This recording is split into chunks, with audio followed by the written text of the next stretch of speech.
Healthy Scratch Red Wings Report, presented by 5v5hockey.com. Welcome to the Healthy Scratch Red Wings Report. Today, we start our player profiles from the 2022-2023 season. In this series, we're going to go through every single player on the Red Wings, go through number 1, their statistics throughout the season. Number 2, their advanced stats. Number 3, their contract situation. And number 4, where do they fit on this team going forward? Lucas Raymond had a little bit of a sophomore slump, just a little bit. He had an awesome rookie season. We all know that. He finished 4th in Calder Trophy voting. If Michael Bunting wasn't 75 years old and being counted as a rookie, Raymond's in the finalists. He's in the top 3 with Seider and Zegras. And that's really, really good. I mean, the Red Wings having 2 basically rookies of the year almost was obviously a shot in the arm for fans, for the team, for the future, right? So big expectations for Lucas Raymond as a 4th overall pick with the rookie season that he had. Looking at his stats this season, he finally missed the game, but he had 74 games played. He had 17 goals, 28 assists for 45 points, was a -17, 24 penalty minutes, 5 power play goals, shooting percentage 12.7, 17 minutes, 23 seconds of ice time. Switching over to the advanced stats right now, projected wins above replacement percentage, 58th percentile, lower than last season.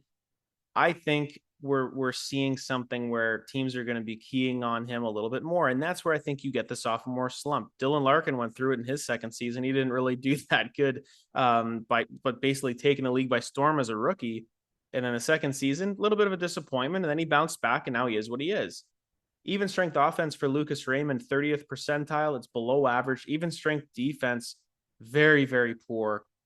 His even strength play has got to get better. Now, I think it has to do with just confidence. I think it's something where he needs to really go with the puck and be the guy.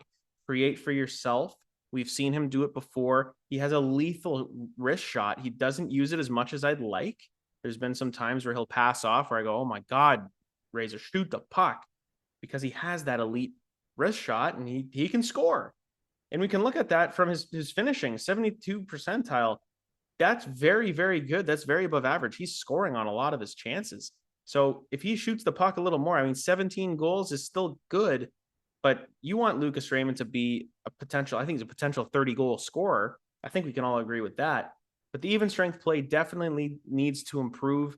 I think everybody knows who he is now. You start to get the playbook on him, right? It's almost like in baseball where, a hitter comes in, nobody knows, who this guy is, but then eventually, you get the hot and cold chart, you get the spray chart, and now you have statistics on him.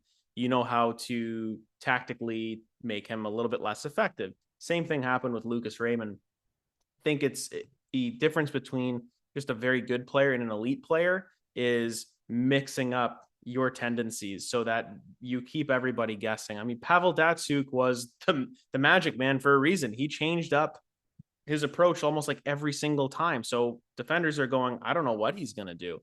If you have somebody like Lucas Raymond, what I saw a lot, if we look at the eye test, a lot of button hooking. He'd come down that right wing, throw on the brakes, turn around, and just kind of hand it off instead of driving to the net or taking a shot, getting a garbage goal or making a little bit of a different play each time. Saw that very consistently, the button hook from him, which is fine. It's not a bad play. It's just going to be very, very predictable for a defense. They know he's not going to drive in on them.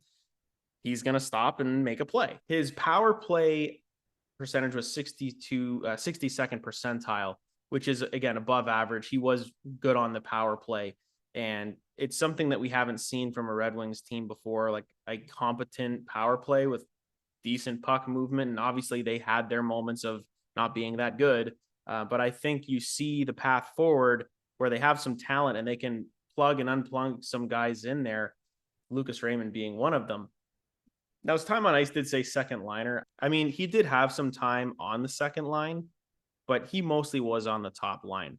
He's still on his entry-level deal. He has another year to go, but then he's going to be restricted. So the question with Lucas Raymond is, do you give him the max 8-year contract or do you bridge him?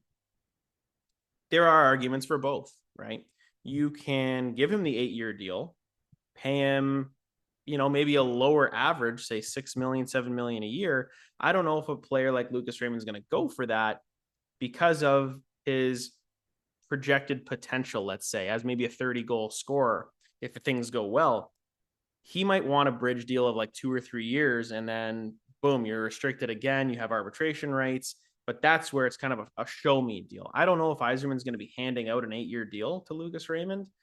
I wouldn't mind it. I really wouldn't, because you're probably going to get him like Larkin at a lower average going forward. You're not going to be paying him more than Larkin. That's for sure. He's coming in under, with these numbers, he's coming under 6 million right now. He'd probably get a bridge deal at like 4 million is what I would guess. But Lucas Raymond is clearly a part of this team going forward. He's going to bounce back. And it sounds like he had a terrible season. He didn't. He had a good season. Obviously, he got hurt. If he didn't, he probably hits 20 goals. But you want him to be, you want him to be a 35 goal scorer. Like the dream is a 40 goal guy as a 4th overall pick. We all get a little upset with, the draft lottery and how the Red Wings have got hosed so many times and they've got screwed over.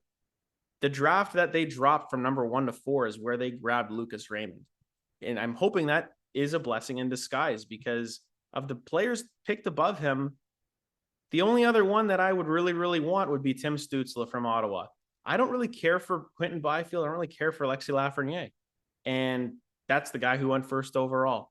So anything can happen in the draft. That's why I'm not too worried about where they're picking. I know the scouting staff and Steve Yzerman will pick the right player, just like they did with Lucas Raymond. So going forward, I think he's going to be a top line, right wing, first power play unit, hopefully 30 goal guy going forward, and a true leader of this team.